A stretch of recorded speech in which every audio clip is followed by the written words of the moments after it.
Mais bon, en tout cas, il est de tout cœur avec nous, parce que c'est quelqu'un qui... Ah, autour à table. Oui, tu manges pas, toi, hein? Je vais chez Gary. Oui, c'est lui que j'ai passé là. Je vais faire pour ma soeur aussi.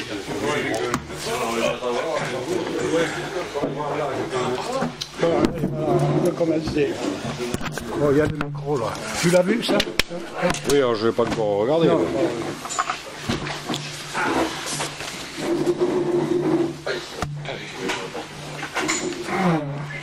Bon. Eh bien, je suis ravi aujourd'hui que l'on fasse notre première réunion commission histoire de la métallurgie en présence de Georges Portales, le responsable de la commission histoire de l'Union départementale, et notre camarade Bakou qui nous aide aussi beaucoup et qui travaille beaucoup sur ces sujets-là avec Georges. Et donc il est vrai que la métallurgie a quand même une belle histoire dans la région qui remonte à pas mal d'années, bien sûr au début de l'histoire du mouvement ouvrier et de l'histoire de Force ouvrière. Et c'est vrai que bien souvent, moi j'avais coutume de dire avec quelques anciens, que l'on a plutôt tendance à écrire l'histoire au quotidien, dans nos actions, dans les entreprises, mais souvent, malheureusement, on oublie de les retranscrire ensuite sur certains documents, alors que c'est là où c'est que s'écrit l'histoire. Et je m'en suis bien rendu compte quand on a été reçu par les maîtres de conférences et par les universitaires de Toulouse Mirail, où c'est qu'à un moment donné, eh bien, on s'est rendu compte qu'autour de la table, il n'y avait que des gars de la CGT et de la CFDT, et que finalement, c'était eux qui écrivaient l'histoire. Et pour exemple, j'ai un petit exemple qui fait que chaque fois que la CGT avait fait une action, principalement dans les années 68, je prends cet exemple-là, eh bien, il disait la CGT a fait ceci, la CGT a fait cela. Et j'ai un exemple concret qui, à Nantes, il prenait un exemple, il disait un syndicaliste a soudé le portail de l'usine Airbus, etc. Et c'est là où le fait que nous n'étions pas présents, eh bien je me suis rendu compte qu'on n'écrivait pas Force ouvrière. Et j'ai levé la main et j'ai dit attendez, oui c'est vrai c'est un syndicaliste, mais il faut rajouter derrière Force ouvrière. Parce que celui qui a soudé le portail, il s'appelait Roqueton. Et donc, si vous voulez, même dans le retranscrit de l'histoire, si on n'est pas présent autour de la table, si on n'y travaille pas, eh bien l'histoire c'est eux qui la font. Et plus récemment, j'en avais parlé avec l'ancien secrétaire général d'Airbus et puis avec les copains ici présents, vous m'avez tous entendu le dire. En 2010, nous avons fait une semaine de grève dans Airbus, 24 heures sur 24, nous avons bloqué l'usine jour et nuit. C'est nous qui avons lancé le mouvement. C'est nous qui avons géré le mouvement, c'est nous qui en sommes sortis de ce mouvement avec des acquis pour les salariés. Eh bien, on n'écrit pas là-dessus. Et si on n'écrit pas, dans 20 ans, la CGT écrira que c'est eux qui ont fait le mouvement. Et donc, il faut vraiment... Moi j'ai vraiment conscience, et j'échange souvent avec Georges. Vous savez que moi, je suis aussi passionné d'histoire et malheureusement, je ne peux pas faire ça au quotidien. Mais j'aime l'histoire, j'ai la culture de l'histoire, les valeurs qui nous viennent de l'histoire. Mais il faut aussi qu'on sache se réunir et y travailler un peu plus dans le concret parfois. Et c'est pour ça que je suis ravi aujourd'hui de cette première réunion de commission histoire de la métallurgie. Alors, comme vous le savez, l'histoire, vous l'avez écrit. Moi, je l'écris encore un petit peu avec mon camarade Patrick, l'adjoint de la métallurgie. Nous sommes sur vos fondamentaux, nous sommes sur vos valeurs. Nous essayons de nous montrer dignes des syndicats que vous nous avez confiés. Je crois qu'on peut dire qu'on l'est, puisqu'on continue de progresser en termes de section, on continue de progresser en termes de thèmes, en termes de représentativité au niveau de la région. Pour rappel, eh bien, le syndicat de la métallurgie, nous sommes le premier syndicat en termes de représentativité dans la région Midi-Pyrénées. C'est pas neutre. Toutes les fédérations ne sont pas le cas. 37 et quelques sur quand même 80 000 salariés. Parce que souvent on parle de chiffres, on dit en pourcentage. C'est bien. Moi j'aime bien parler en voix aussi. Et en voix, on fait quand même 35 000 voix dans la région. Et 35 000 voix, il y a des fédérations entières qui ne les font pas sur le territoire national. Donc c'est quand même pas neutre. Et ça on en est fiers. Tout ça, eh bien, c'est grâce à vous, les anciens, qui avez construit tout ça. Nous, on n'a fait que le développer, on n'a fait qu'essayer de l'améliorer sur nos valeurs et sur nos fondamentaux. Donc aujourd'hui, eh bien, avec Georges et notre camarade, purée, j'ai oublié son prénom, Christian, eh bien, on avait décidé aussi d'impulser cette réunion. Moi, je suis satisfait, on n'avait invité qu'une quinzaine de personnes, hein. On n'avait pas invité tant de gens que ça. Il y a des copains qui se sont excusés, qui ne peuvent pas venir, mais je suis quand même ravi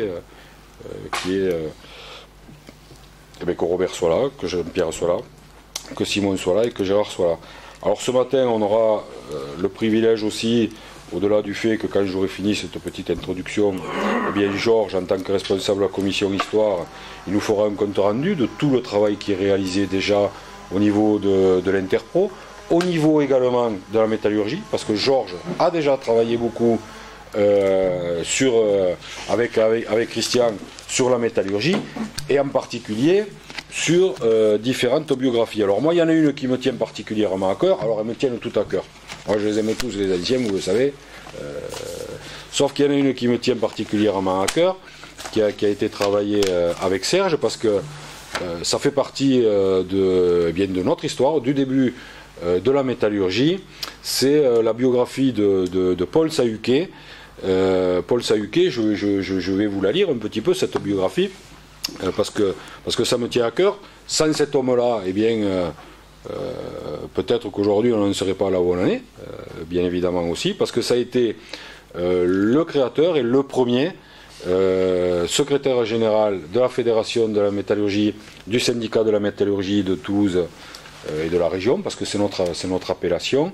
Et donc Paul Sahuquet est né en 1909 et il est décédé en 1964. Donc il était menuisier d'études de l'aviation, il réalisait des maquettes d'avions au bureau d'études de la SNCAS à l'époque. Et donc en 1938, Paul Sahuquet est un des animateurs d'un groupe qui s'appelle les Amis du Syndicat, proche de la SFIO, c'est l'histoire, qui était tendance Marceau-Pivert.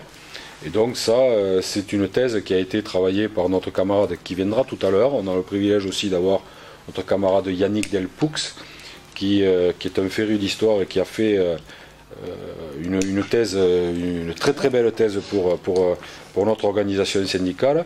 Et donc dès la création de l'Union départementale CGTFO, en Haute-Garonne, au mois de décembre 1947, eh bien, au Café Le Florida, comme vous le savez, c'est là où c'est que le syndicat, notre Union départementale a été créée.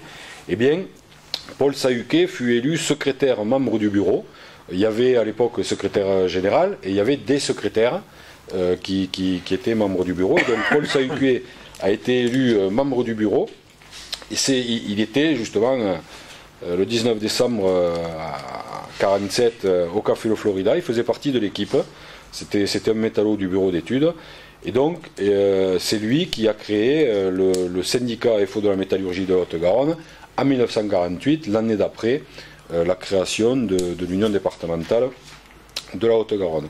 Donc, il fut membre de la commission exécutive de l'Union départementale, comme je vous l'ai dit. Et c'est lui également, pour l'histoire, moi je ne le savais pas, je l'ai découvert. C'est lui qui a été un des membres fondateurs de la mutuelle de la SNCAS à l'époque. Donc voilà, il faut le savoir. On pourrait croire que c'est nous aussi qui l'avons créé, qui avons participé à la créer. Et donc ça mérite d'être su. Donc Paul Sahuquet fut membre ensuite dans l'entreprise au comité d'établissement de la SNCAS, dont il fut titulaire au CE. Il fut secrétaire adjoint du CE également, Paul Sahuquet. Et puis voilà, il était marié, c'est un garçon qui était marié avec Olivia Fantiso, qui était d'origine italienne, et cet homme, Paul Sahuquet, a eu avec son épouse 7 enfants. Voilà, et puis Paul Sahuquet est mort le 14 octobre 1964. Voilà, ça c'est notre histoire. C'est le créateur de notre syndicat. Il a participé à la création de l'union départementale. Ça a été le premier secrétaire général de la métallurgie qui nous réunit aujourd'hui. Et donc c'est un garçon que je voulais rendre hommage. Et il y a un travail colossal qui a été fait sur cette fiche, comme sur les autres fiches, par notre camarade Georges, accompagné de Christian, pour justement aller chercher toutes ces informations, rencontrer la famille. Georges, je sais qu'il a retrouvé une des filles. Ils ont eu un entretien, etc., etc. Et donc ça, moi, ça me passionne. Alors malheureusement, je peux pas y consacrer tout le temps que je voudrais, parce que quand on est dans l'actif, eh bien, on a aussi les problèmes des actifs à gérer. Mais c'est des choses, pour ceux qui me connaissent bien, auxquelles je suis très très attaché. Donc Georges, avec les copains, ont aussi travaillé sur des fiches de personnes que vous connaissez, Lucien Cayrol, André Montanet, Lucien Brun, Jean Massé, Joseph Bress, Raymond Pambrun, Amadeo Calzalda. C'est plutôt, je dirais, une génération un peu après vous, mais que vous, en tant que jeune, avez bien connu. Et donc Georges a fait aussi les fiches de tous ses copains. C'est un travail titanesque qui a été fait, parce que derrière, voilà, il faut aller dans les archives, il faut y passer du temps, il faut rencontrer les proches, et je sais que Georges l'a fait. Et moi, chaque fois que Georges me portait des fiches des copains de la métallurgie, et même d'autres, parce que l'histoire c'est au-delà de la métallurgie, eh bien je me passionne toujours à regarder ces fiches-là, parce que voilà, c'est notre histoire, c'est ce qui fait que l'on est là aujourd'hui et qu'on peut continuer à faire ce qu'on fait aujourd'hui. Voilà, j'avais prévu de faire une petite intervention de 5 minutes. Et puis maintenant, je vais laisser la parole à Georges qui lui va nous expliquer tout le travail qui est réalisé concernant des boîtes qui sont déposées aux archives départementales, etc. Tout le travail qui est fait au quotidien. Et Dieu sait que Georges, je le vois souvent, des fois même, je le vois trop. Malheureusement, parce que je ne peux pas toujours y donner trop du temps. Et des fois je suis dans les chiffres, et puis bon, j'ai toujours plaisir de voir Georges, mais des fois quand on est dans les chiffres ou dans le machin, bon voilà. Mais en tout cas, on sait se voir quand c'est vraiment concret, et qu'il faut qu'on échange et qu'on avance sur le sujet. On sait prendre le temps nécessaire pour avancer. Donc une fois de plus, merci d'être présent. Moi, je vous laisserai un petit peu dans la matinée, parce qu'il faut que je monte là-haut. On va avoir la présentation au commissaire aux comptes et à la CE des comptes dans les jours qui viennent. Donc il faut que je continue d'avancer un petit peu là-dessus. Je vous laisse Patrick qui est là, qui lui aussi maintenant est mon adjoint depuis 2 ans au métaux, a quand même un bon pan d'histoire et aussi est intéressé par tous ces sujets-là. Voilà, et ensuite je viendrai quand même déjeuner avec vous, on déjeunera ensemble tout à l'heure en bas. Voilà. Georges. Alors tu me passes la parole. Je te passe la parole et je reste alors, un peu merci toujours d'avoir, disons, avancé dans ce que j'allais dire, ça m'évite de le dire. Tu as parlé de Sahuquet. Bon, je vais plutôt refaire une rétrospective. Alors, à un moment donné, je me suis rendu compte, alors il faut vous dire, que j'ai presque 50 ans, bientôt, de syndicalisme.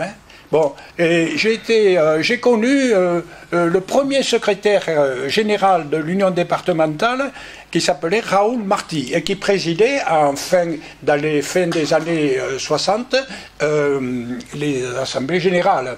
Bon, et ensuite, comme j'avais créé un syndicat aux machines à coudre Saint-Ger, il n'y avait pas de syndicat, on a cru au départ, parce qu'on fabriquait des machines à coudre en France, à Bonnières, on a cru que que je devais aller aux métaux.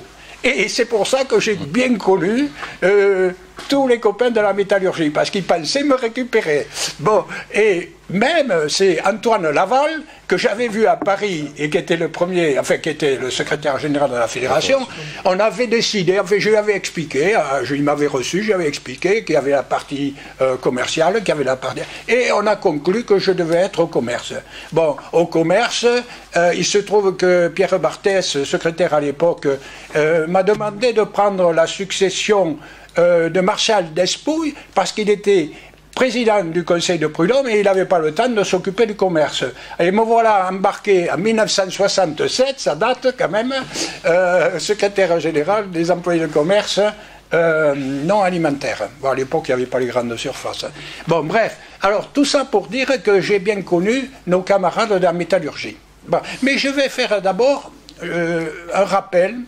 Il y a 5 ans environ, je m'étais ému un peu auprès de Joseph Belenka et de Robert Cressiel en disant ben, il faut raconter notre histoire, il faut absolument... Et on s'est embarqué là-dessus, on est allé voir, on a eu une rencontre avec le directeur des archives, tout ça, et on a mis en place en quelque sorte cette structure qui existe aujourd'hui. On a commencé par faire le site internet de l'UD, enfin, non, pardon, de la...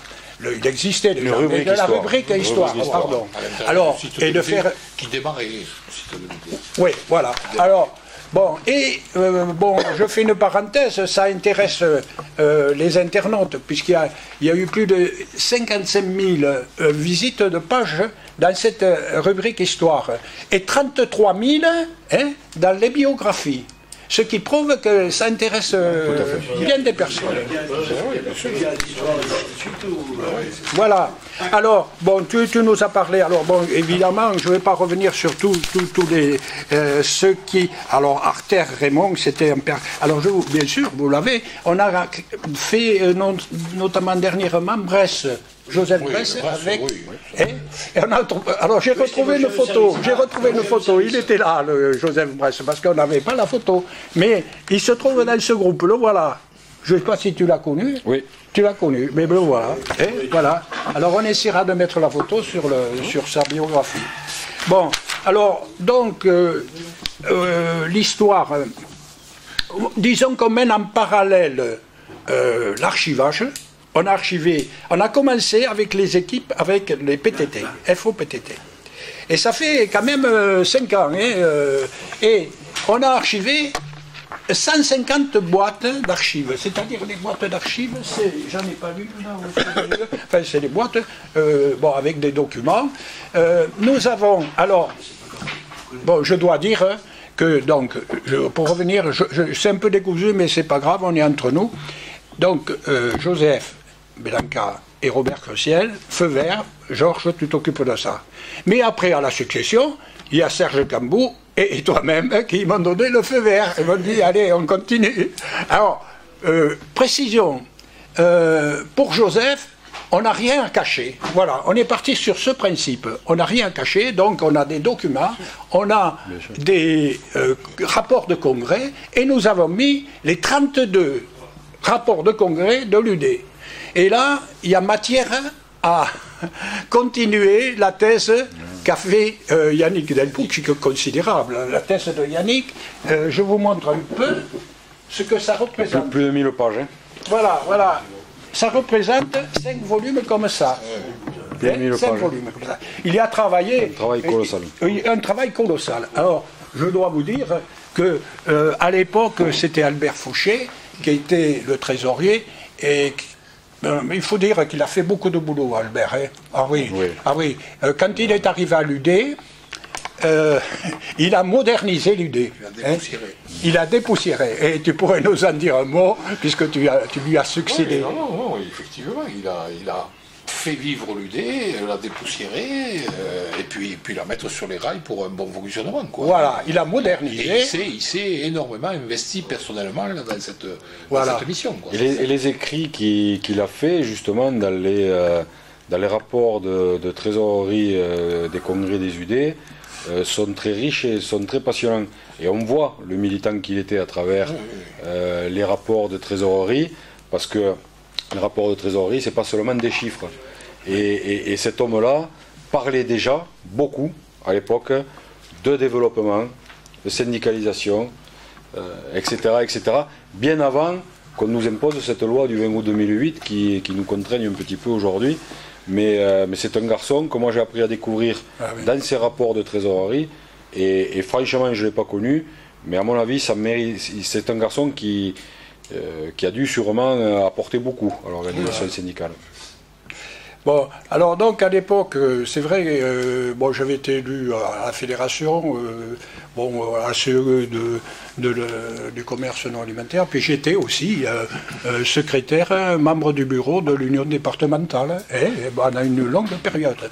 Bon, je résume, hein, c'est vrai que la succession de Bergeron a fait que je me suis retrouvé un peu en marge, mais au service de l'organisation, et j'ai continué. Robert est là pour dire qu'il n'y a pas eu de problème entre nous. Hein. La preuve en est, c'est que nous avons continué à travailler ensemble. Non, les choses ont continué. Voilà, bon.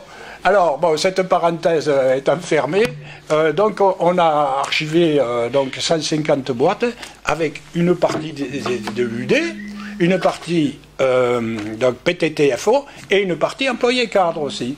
Et nous abordons aujourd'hui donc la constitution d'un groupe de la métallurgie. Et là, vous allez... bon, il faut quand même prendre les choses raisonnablement. Bon, on est des retraités, la plupart, bon, donc il faut prendre ça cool. On a tout notre temps. Et Simon, il a travaillé avec nous quand même. Il faut dire qu'on avait incorporé Simon Calas et Bernard Macabio, qui ont participé à nos réunions, qui nous ont amené quand même, qui ont commencé à nous amener des archives. Hein. Bon. Et donc, il y a... oui, ça a puis continué. maintenant... Alors tu peux en dire un mot des archives. Et puis c'est vrai que nous avons la chance d'avoir sur Airbus, bon, moi comme je vous l'ai dit, ceux qui me connaissent savent que j'ai été passionné rapidement par l'histoire du mouvement de notre syndicat. Et c'est vrai que moi quand j'ai été embauché dans l'usine de Blagnac, qui est un peu le berceau du syndicat FO Airbus, j'ai eu la chance de rencontrer d'anciens militants. Moi j'arrivais, j'étais tout jeune, parce que je militais jeune, et puis ces anciens-là étaient là pour nous guider. Et sauf que il y avait deux grosses armoires dans le bureau du syndicat. Il y avait très peu de gens qui avaient la clé, et j'ai rapidement eu la clé, moi. Et j'ai rapidement eu la clé, et j'ai rapidement compris que ça c'était de l'or en barre. Que c'était de l'or en barre ce qu'il y avait dedans. Et donc, à l'époque, les anciens, et ils continuent aujourd'hui, tous les tracts, qu'ils soient syndicaux dans l'entreprise ou qu'ils soient politiques distribués dans l'entreprise, parce qu'à l'époque, il y avait beaucoup plus de politique aussi dans les entreprises, étaient mis dans des classeurs. Et donc, moi, nous avions l'histoire, à travers les tracts de toutes les organisations syndicales et des partis politiques d'entreprise, depuis 1970 jusqu'à ce jour. Et c'est vrai que moi j'ai toujours eu un œil dessus, et quand on a fermé cette usine de Blagnac, où c'est qu'il y a des gens qui voulaient récupérer ça ou d'autres qui voulaient les jeter, j'ai dit, avant que ça finisse mal, j'y suis allé un soir au syndicat, j'ai ouvert, j'ai tout mis dans la malle, j'ai tout embarqué. Au moins je savais où c'est que c'était. Voilà. Et donc, après avoir pris cela, je suis allé voir notre camarade Simon ici présent, et je lui ai dit, tiens Simon, c'est toi aujourd'hui qui es le garant de ces documents, je te les laisse, mais sache que j'ai un œil dessus, je te surveille. Parce que... Et comme je sais que Simon est aussi passionné d'histoire, je sais qu'il de temps en temps, il allait se replonger dans des époques pour justement éclairer aussi, continuer à éclairer des jeunes militants, comme on sait le faire, toujours de transmettre nos valeurs et nos fondamentaux. Et c'est vrai que Blagnac, c'était une usine. Dans Airbus, il y avait plusieurs usines. Et il se trouve qu'il y avait des copains qui avaient cette culture aussi d'archiver. Et quand je me suis vraiment rendu compte que, eh bien, dans l'usine, au syndicat général, à Saint-Martin, il y avait aussi ce genre de documents et d'archives, après avoir discuté avec les copains, on s'est dit que ça ne sert à rien d'avoir les deux modèles d'archives.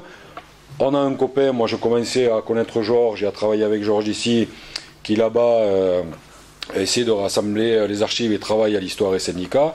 Il serait judicieux de transférer tous ces documents qu'on a depuis 1970 à l'union départementale pour qu'on regarde ce que l'on peut en faire et l'avoir ici dans les archives. Voilà. Et donc, à mon avis, là aussi, c'est du pain béni, parce que quand on se met à lire ça, et moi, à temps perdu à Blagnac, je me mettais à lire ça entre midi et 2, moi, je me passionnais, parce que à travers la lecture, même qu'on n'ait pas connu les gens ou qu'on n'ait pas connu l'époque, on arrive à ressentir comment les salariés vivaient les choses et comment les syndicats fonctionnaient. Ça, c'est mon écriture. C'est ton écriture, bon, oui, tu vois. Une petite parenthèse par rapport aux archives, de 70,